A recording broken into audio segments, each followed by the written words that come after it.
You guys have no idea how much time I have spent thinking about this one zombie episode that I didn't really like that much. Hi, I'm Nando, and IV boovies. That's what it says on Twitter. Some people say boobies. I'm like, yeah, I hear it. I want to talk to you about zombies.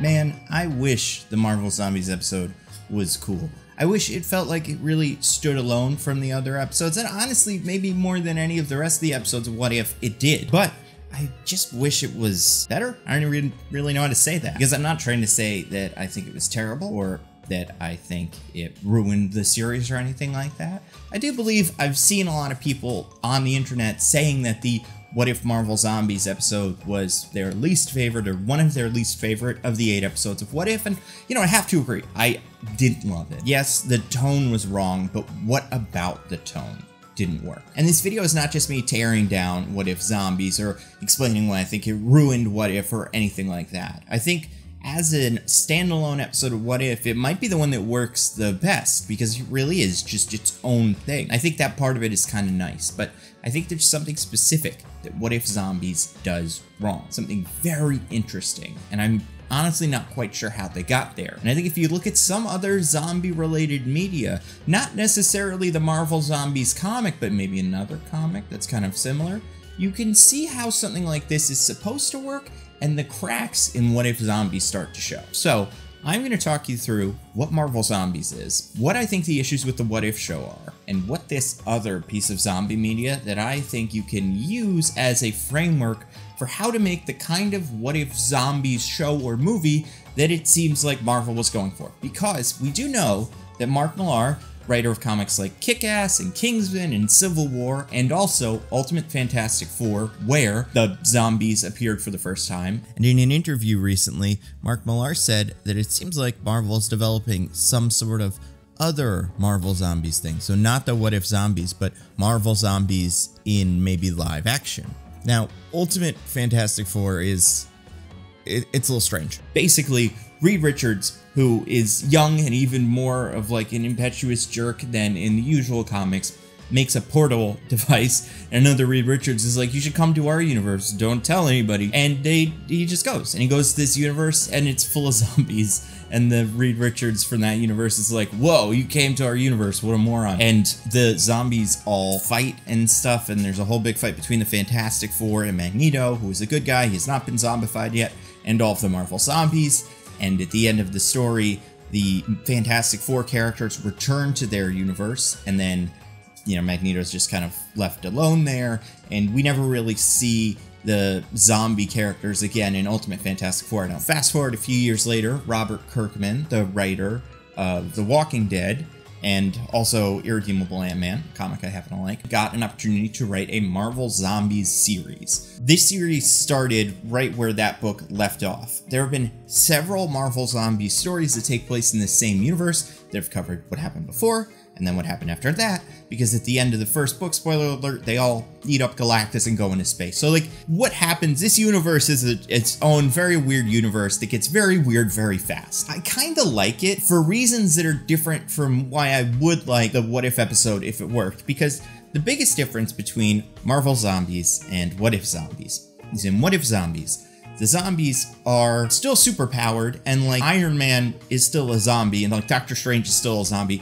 and they can still do spells and work the Iron Man suit, so they're not completely mindless. But they're also that kind of close to mindless zombie that just goes brains and kind of marches forward like you'd expect from most zombie media. Whereas in Marvel Zombies, the comic, it's not, at least in the books that I've read, very clear why this happened, but some sort of virus something just came from the sky and started infecting characters in the Marvel Universe. So guys like Spider-Man, Captain America, or Colonel America as he's known in that universe for some reason, all of them get infected first. Luke Cage is another one. And they all become zombie versions of themselves. But these characters are still pretty much the characters you would expect. They behave like Spider-Man, Captain America, Iron Man, Giant Man, Ant-Man, he's a big part of it. They behave the same way those characters would, except they are overcome with this urge to eat people. None of them want to do it. Most of them feel very guilty about it. And most of them, when they are not eating people, are like trying to sort out what's actually going on and running experiments, trying to find a cure.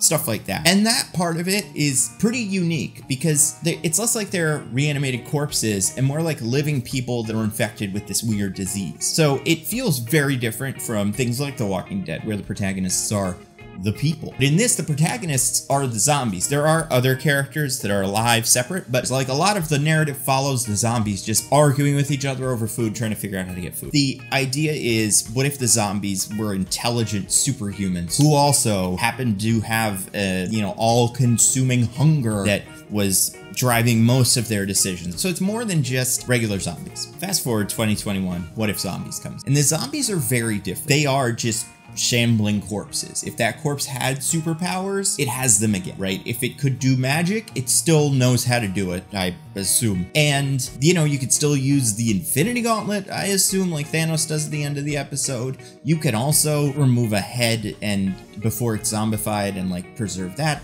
somehow. Anyway, the zombies are different. That makes the narrative different, because instead of focusing the narrative around the zombies, we have to focus around the survivors. So what if zombies decided to make core survivors be a group of Wasp, Spider-Man, Okoye, the Winter Soldier, Bucky, Sharon Carter, Happy Hogan, Bruce Banner, Black Panther, who we find later, Ant-Man, who we find later, and the guy played by Polka Dot Man, whose name I can't remember, from Ant-Man. Those are the characters that we meet, but they are living a post-zombie invasion life, trying to find a cure, trying to save survivors, and it's a lot like the movie Zombieland or Walking Dead or something like that. And I would say it's fair to say the biggest criticism of the show, and I mentioned this before, is that the tone was kind of off. You know, like Hope, just a normal good guy, not particularly snarky or jerky, who would kill Sharon Carter in a big explosion and then say like, oh, I got Sharon on me. Or even had guys like Bucky who, like, you know, yeah, Bucky's a tough guy, but Sam is a zombie and Sam is cut in half, and Okoye even gives him like a little out, and she's like, oh, I'm sorry, he was your friend, this must have been upsetting for you to see. And Bucky says, I know it should be, but it's not. And it's kind of like, why are you joking about this, dude? Maybe you and Falcon weren't best friends, but he did like really put his neck out there to save you. And this takes place post Civil War, because this episode takes place at the end of Ant-Man and the Wasp. So like, I don't completely understand some of the snarkiness and the character interactions and the characterization some of these guys. I think there was some part of What If Zombies that felt wrong. Like, it felt like this character was written in a way that was unusual for them. I also think there was this really strange clash between the horror adjacent elements and the comedy adjacent elements, where it wasn't just that characters were joking about deaths, but they were using those moments to cut off what were the cool zombie moments, right? Like this, oh, Sharon, you know, I got Sharon all over me. That's the moment where they had to kill one of their friends. It's not the first time that happens in the show, but it is like one of the first times we see that happen in the show, is like someone who was part of the group of survivors is killed immediately. You got Happy in there, we see him die with the group, but yeah, Sharon is killed and no one is upset about it. No one talks about it, and we don't get a second to just go like, oh, this is a bummer. Wasp is like zombified now. She's like a cut on her arm, so the characters do kind of commiserate about that. But you could do this two ways, where the characters do just go, you know what, we don't have time to care about people, we're just going and doing the mission. But that's not what the characters that we are given in this show, that's not how they really behave. They are a very kind of, you know, fun, silly, jokey, emotional bunch who seem to like each other and have relationships. So this felt strange for these characters, and also just, it did feel like this episode was this weird emotional roller coaster between what should be, you know, real bump, just like, you know, oh no, there's zombies, the world is destroyed, but the characters, even Hulk, who is the, you know, fresh face in this situation, who has to have this explained to him, doesn't really get time to sit with it. I think part of this issue has to come from the fact that the What If episodes were shorter than they were originally planned. And it seems like this episode ends kind of on a cliffhanger, so maybe that would have been the rest of the episode, that 10 minutes that would be added would come at the end. But I also think it could come in the middle, or even closer to the beginning, where Bruce Banner is just distraught with the fact that everybody he's ever met, except for the couple of people around him and now, are all dead. Like, that should be really upsetting to him. And I feel like we don't get to sit with that because we're doing Peter Parker's, you know, jokey videos. I understand that in the show, Peter Parker says he makes jokes and smiles because the people that aren't there need you to smile for them. And we know that Peter has gone through a lot of loss. It's very sad. Obviously, Uncle Ben and Aunt May, I guess, in this, and now Bucky and, you know, Ned and MJ, all of them have been not Bucky, Happy Bucky. I mean, Bucky's still alive, but also I feel like he doesn't even know Bucky. Anyway, what's the deal with Bucky in this universe? Is he like a terrorist? Do people know he's cool? And even with that explanation, it still feels weird. It still feels a little bit like, okay, I get it. That's how you are kind of optimistic. But like, you're making videos about how you kill zombies and stuff for nobody. And it's just, you got a weird energy, Spider-Man. But okay, so there were a lot of issues with Marvel Zombies What If. Part of it had to do with the pacing, part of it had to do with the tone. But I think most of it had to do with the characterization. They weren't acting like zombie apocalypse survivors usually act. The problem is, you can't look back to Marvel Zombies for guidance here. If they are making a Marvel Zombies movie, and it's probably going to skew a little closer to What If that's something they're thinking about doing, they can't go, well, what worked about Marvel Zombies, we'll adapt that to What If, because they're not really the same thing. It would really help if there were another piece of zombie media, maybe recently, maybe even a comic, that you could use as kind of a blueprint, not necessarily, you know, copy off of, but just say, here's how we did something, here's how they did something. Ours didn't work,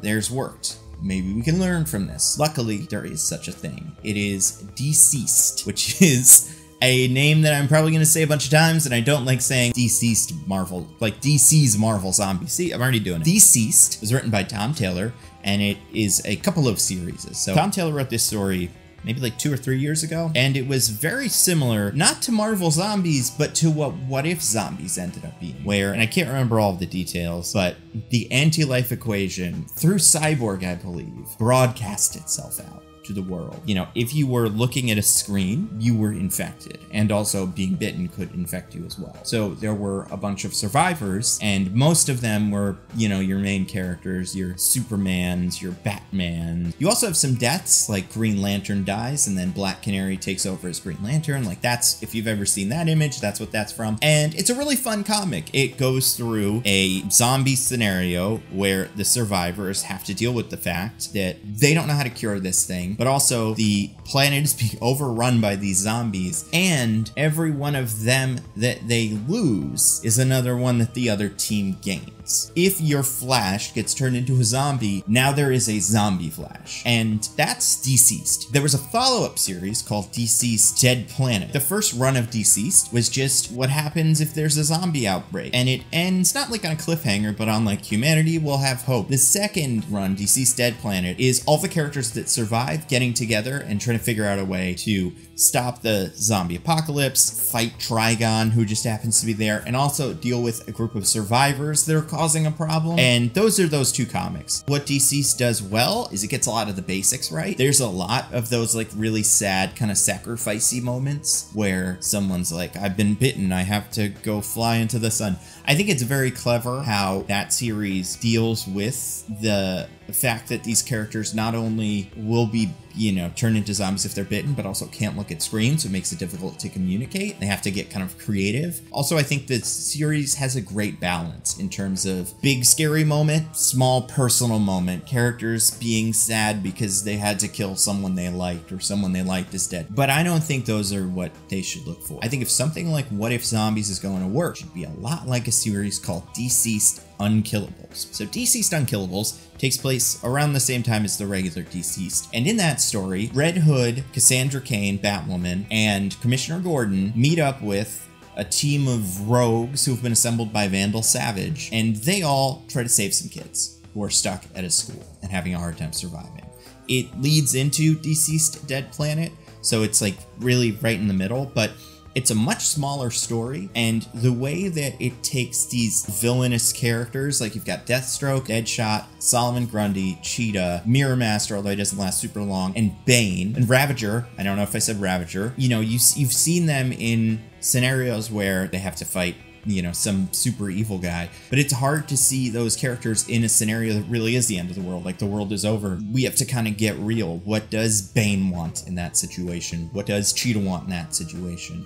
How does Deathstroke deal with that? And then you've also got these characters like Deathstroke and Solomon Grundy who are unkillable, which is why the series is called Unkillable. Vandal Savage recruits a team of supervillains who, based on their superpowers, should be difficult to turn into zombies, or, you know, you shouldn't be able to turn them into zombies. That part of it is very fun, but also you have these legacy characters like Cassandra Cain and Red Hood, and characters who don't usually get their own books, leading this story in this post-apocalyptic wasteland where like Red Hood finds the Joker's body and lashes it to the front of the Batmobile. And then you have this story where these characters are in this situation with these kids that they start to care about and they want to protect. So you have these characters all making heroic sacrifices and like doing something pretty cool that only they can do, and the relationships between characters like Red Hood and Deathstroke, Red Hood and Ravager, Lady Shiva and Cassandra Cain, her mom. It's very interesting. So circling back to What If Zombies, I think this story, Unkillables, and it's 3 issues on the DC app, so you can read it, very easy to get your hands on, is pretty close to what If Zombies was. Small band of non-main character survivors going through the wasteland, losing members as, you know, the mission gets more and more serious, becoming friends and forming relationships, and then in the end, maybe, you know, doing some mission to save the world or whatever. But then the question comes up. You have What If Zombies and you have Unkillables. One I think was not so great. One I think was very good. What's the difference? And I think the difference is super obvious. And if there is one lesson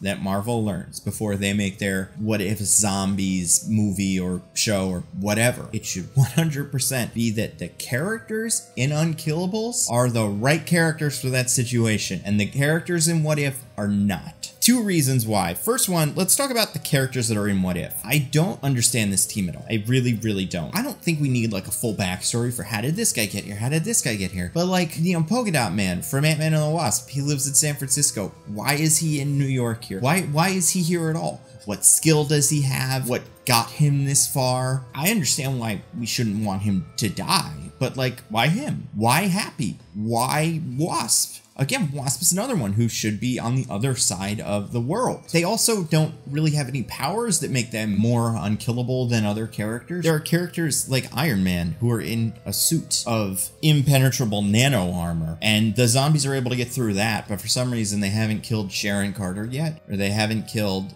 Appy Hogan. Like, why? Like I said, I don't think everything needs to be explained, but it just feels like such a random group of people. And it really is just like, oh yeah, and then Okoye's here, and you know, she's gonna see Black Panther, so I guess that's kind of important. But otherwise, I don't know, she's in New York today. That's why she's doing this whole thing. It's very strange.